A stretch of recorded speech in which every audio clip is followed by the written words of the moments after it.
We watch wrestling for the spectacle, the drama, the moments that feel larger than life. Every single night, these athletes put their bodies on the line for our entertainment, walking a razor's edge between a scripted show and very real physical danger. We cheer for the high flyers, gasp at the brutal slams, and we live for the moments that blur the lines of reality. But what happens when the entertainment stops, and reality gets terrifyingly real? What happens when a stunt, a spot, or even a simple entrance goes horribly, catastrophically wrong? These are the moments that went too far. The moments that remind us just how real the danger is. Today, we're counting down the most dangerous moments in WWE history. Kicking off our list is not a high-flying leap or a pyrotechnic blast, but a move that looks deceptively simple: a submission hold. In the late 2000s, The Undertaker added a new weapon to his arsenal, a move he called Hell's Gate. It was a vicious-looking chokehold, borrowed from MMA's Gogoplata, where he'd wrap his legs around an opponent's head and neck, applying immense pressure with his shin. The move looked so effective that it started creating some gruesome visuals. Opponents like the Great Khali and Big Show were seen with blood in their mouths, a dramatic effect selling the sheer pressure of the submission. It was a stark reminder that even in a world of predetermined outcomes, the physical toll is intense. The move was so potent that it was eventually banned in a storyline after being used on Vicky Guerrero, deemed too dangerous for anyone to withstand. It just goes to show that danger in wrestling isn't always about falling from great heights. Sometimes, it's about the very real damage a master of his craft can simulate. The danger in WWE isn't always confined to the wrestlers. Sometimes the spectacle itself becomes a hazard. That's exactly what happened at WrestleMania 24 in 2008. The main event saw The Undertaker defeat Edge, a massive moment meant to be capped off with a triumphant, stadium-filling fireworks display. But that celebration quickly turned into a nightmare for fans in the upper deck. A guide wire for the pyrotechnics malfunctioned, sending a volley of live fireworks straight into the crowd. What should have been a beautiful display became a chaotic and frightening scene. In the end, more than 30 fans were treated for injuries, with a few sent to the hospital for evaluation. Both Citrus Bowl officials and WWE announced they would conduct a full investigation. The incident was a terrifying lesson that the massive production surrounding WWE events carries its own risks, and for a few scary moments, the danger spilled out of the ring and into the stands. Shane McMahon is a man who seems to have zero regard for his own well-being. As the boss's son, he never had to take a single bump, yet he consistently chose to perform some of the most death-defying stunts in company history. His first truly mind-boggling leap came at SummerSlam 2000, during a hardcore championship match against the tough-as-nails Steve Blackman. The fight spilled out to the entrance stage, where Shane began climbing the massive Titantron structure to escape. Blackman followed him, kendo stick in hand. Perched nearly 50 feet in the air, Shane was smacked repeatedly with the stick until he finally lost his grip and plummeted backwards. The crowd screamed in genuine terror as he crashed onto a padded area below. While the landing zone was planned, the sheer height and the wild, uncontrolled nature of the fall made it an incredibly high-risk stunt. One wrong move, and the story would have been a tragedy. Instead, it cemented Shane McMahon's reputation as WWE's ultimate daredevil. Some moments are dangerous because of a mistake. Others are dangerous because they are designed to be so spectacular they push the limits of what's possible. At a 2003 SmackDown show, the next big thing, Brock Lesnar challenged the 500-pound Big Show. The match hit its climax when Lesnar, in an unbelievable display of power, hoisted Big Show onto the top rope and delivered a massive superplex. What happened next was something no one had ever seen. The combined impact of nearly 800 pounds was too much for the ring to handle, and the entire structure imploded. The ring was gimmicked for this exact purpose, but that doesn't make it any less dangerous. The shock to the performers' bodies from such an impact was immense, and the instability of the broken ring created a hazardous environment for them and the referee, who was sent flying. The stunt was so unforgettable that WWE repeated it years later with Big Show and Mark Henry, and then again with Braun Strowman, each time creating a shocking visual that sold the colossal power of the giants in the ring. 16 years after falling off the Titantron, a much older Shane McMahon returned to face The Undertaker inside the most demonic structure in WWE, Hell in a Cell. At WrestleMania 32, Shane knew he had to do something completely insane to have any hope of winning, and he did. With The Undertaker laid out on an announce table far below, Shane climbed the 20-foot-high cell. He stood at the top, looked down, and launched himself into the air. But in a heart-stopping moment, The Undertaker moved. Shane McMahon crashed through the table all by himself, his body absorbing the full, brutal impact of a 20-foot drop. A collective gasp from the over 100,000 fans announced by WWE filled the stadium. Medics rushed to his side as he lay motionless. It was more than a wrestling move. It was a desperate, life-threatening gamble that cemented a moment no one would ever forget. These moments are proof of the incredible risks these performers take every time they step through the ropes. It's a level of dedication that demands respect. If you're enjoying this look into WWE's most dangerous moments, make sure you hit that subscribe button and ring the notification bell.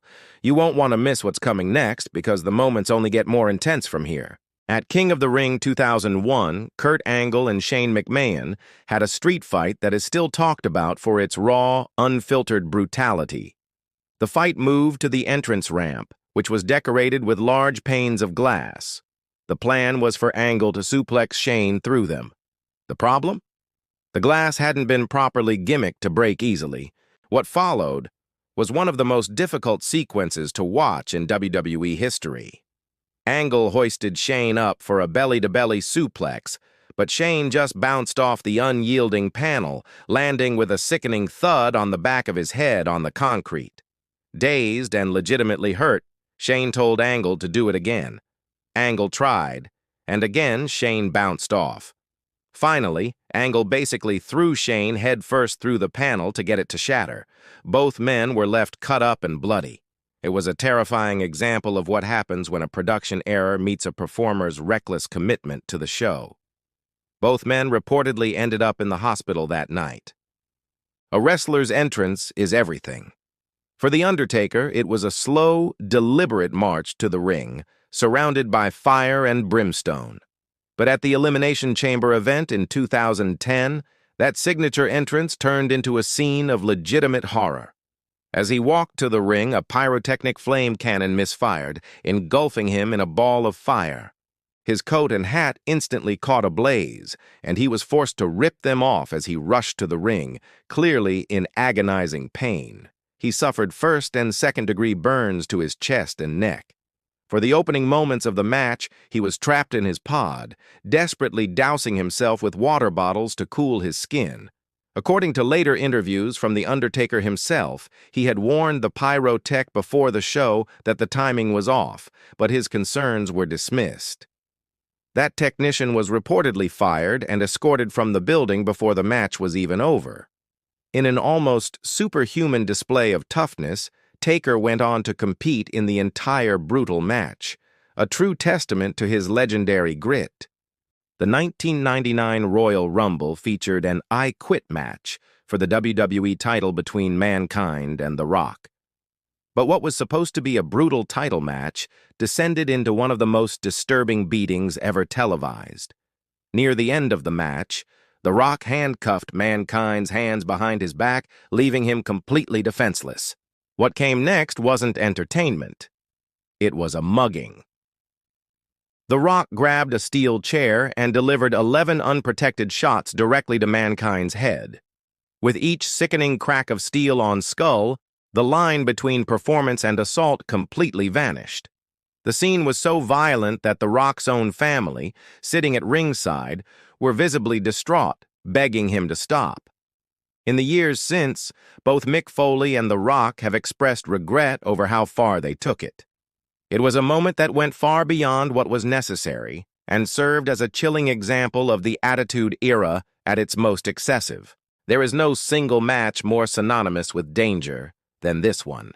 At King of the Ring, 1998, Mankind and The Undertaker stepped inside Hell in a cell, and what happened next redefined what the human body could endure for pro wrestling. It started with Mankind climbing the 16-foot-high cage before the match even started. Moments later, The Undertaker threw him off the side, sending him crashing through the Spanish announce table below. Commentator Jim Ross screamed his now immortal words, "Good God Almighty, they've killed him! As God is my witness, he is broken in half." That fall alone would be enough to top this list. But it wasn't over. Incredibly, Mick Foley got off the stretcher, climbed back to the top of the cell with a dislocated shoulder, and kept going. Then, the unthinkable happened a second time. The Undertaker chokeslammed Mankind through the roof of the cell, sending him plummeting to the canvas. A steel chair that was on the roof followed him down, hitting him in the face and knocking his teeth out. Foley was legitimately knocked unconscious. It was a level of real-life peril that has never been and likely will never be repeated. It turned Mick Foley into a legend and set a bar for danger that, frankly, should never be reached again. The other moments on this list are about stunts that led to brutal injuries. This one is about a stunt that led to tragedy. At the Over the Edge pay-per-view on May 23, 1999, Owen Hart was performing as the comedic superhero, the Blue Blazer. He was scheduled to make a spectacular entrance, descending from the arena rafters into the ring on a harness. While being lowered, the quick-release mechanism on his harness was triggered prematurely. Owen fell more than 78 feet, hitting the top rope chest first before landing in the ring. The impact severed his aorta. Despite the immediate efforts of medical personnel, he was pronounced dead shortly after arriving at a nearby hospital.